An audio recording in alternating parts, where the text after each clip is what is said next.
RuBru means face-to-face in the Urdu language. If you are a Muslim, the RuBru-ftf series can help you find your bearings on where Muslims stand today in relation to their recent past.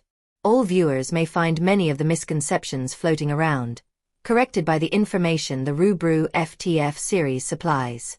This brief presents quotes from some Western scholars about Muslims' influence on European thought. It also shows how ChatGPT has formed its view on the subject, shared in RuBru Brief 7. RuBru Brief 8 presented similar quotes from Western scholars on Muslims' influence on the European Renaissance. RuBru Brief 8 and 9 are meant to introduce the nature of the subject. To control their size, they contain much fewer quotes than the vast number available in the literature. Here are the quotes. Arnold Jabe Toynbee, A Study of History, 1934.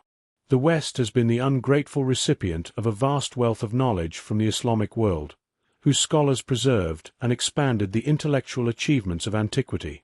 Robert Briffault, Historian, The Making of Humanity, 1919.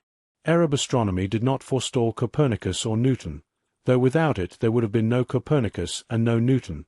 There is not a single aspect of European growth in which the decisive influence of Islamic culture is not traceable. Fanon Braudel, A History of Civilizations, 1963. Islamic civilization was the heart of a vast cultural and economic network, and it was this civilization that helped Europe emerge from its intellectual stagnation. Robert Briffault, Historian, The Making of Humanity, 1919. It is highly probable that but for the Arabs, modern European civilization would never have assumed that character which has enabled it to transcend all previous phases of evolution. Prince Charles, King Charles III of the United Kingdom, Speech at the Oxford Centre for Islamic Studies, 1993. If there is much misunderstanding in the West about the nature of Islam, there is also much ignorance about the debt our own culture and civilization owe to the Islamic world. It is a failure which stems, I think, from the straitjacket of history which we have inherited. John William Draper, Historian and Scientist, A History of the Intellectual Development of Europe, 1863. I have to deplore the systematic manner in which the literature of Europe has contrived to put out of sight our obligations to the Mohammedans. Surely they cannot be much longer hidden. The Arab has left his intellectual impress on Europe. Will Durant, Historian, The Story of Civilization, The Age of Faith, 1950. For 5 centuries, from 700 to 1200, Islam led the world in power, order, and extent of government, in refinement of manners, in standards of living, in human legislation and religious toleration, in literature, scholarship, science, medicine, and philosophy. C. H. Haskins, The Renaissance of the 12th Century, 1927. The Arabic influence on medieval Europe was profound. It was the Islamic world that reintroduced Aristotle, mathematics, and medical science to the West. Will Durant, The Story of Civilization, The Age of Faith, 1950. Science and philosophy in Islam not only preserved for Europe the treasury of Greek learning, but also added to it the new discoveries of Indian and Muslim thinkers. Philip K. Hitti, History of the Arabs, 1937.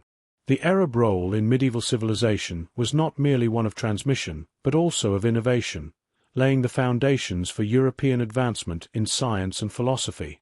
John G. Jackson, Introduction to African Civilizations, 1937. The Islamic Golden Age was the root from which modern European civilization grew, a fact often forgotten by historians. David C. Lindbergh, The Beginnings of Western Science, 1992. Between the 8th and 13th centuries, Arabic science and philosophy were the most advanced in the world, and much of this knowledge was transmitted to medieval Europe. George Macdis, The Rise of Humanism in Classical Islam and the Christian West, 1990. The Muslims were the first humanists, and they gave a humanist bend to the Western mind. They were the first to reveal to the West that outside the prevailing Christian culture there existed a great literature. De Lacy O'Leary, How Greek Science Passed to the Arabs, 1949. The medieval universities were largely under the spell of the Arabic Aristotelian thought, which had come through the Moorish influence in Spain. Victor Robinson, physician and historian, The Story of Medicine, 1932. Europe was darkened at sunset, Cordova shone with public lamps. Europe was dirty, Cordova built 1,000 baths. Europe lay in mud, Cordova's streets were paved. Bertrand Russell, History of Western Philosophy, 1945. The Arabs preserved the tradition of Hellenistic science and added to it, making contributions of great originality, which influenced scholastic Europe through Spain and Sicily. Montgomery Watt, The Influence of Islam on Medieval Europe, 1972. There is no doubt that the Arabic-speaking world was the principal intellectual center of the world for centuries, and it was from them that Europe learned much of what it later built upon.